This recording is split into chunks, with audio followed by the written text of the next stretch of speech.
dan syuken hapurte kumma pakuri kasi nang te shadu shate namingi shadu sapmi dan syuken hapurte kumma pakuri kasi Kikshat kiwa kitway baju sumki puri play O palil mas ngam na kilom syakit paham Kikshat kiwa kitway baju sumki puri play Jais ko jeng laloy baro sawayam kitoy Baro sawayam kitoy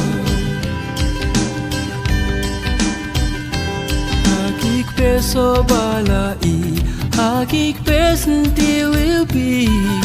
Sim kido kirai bunjan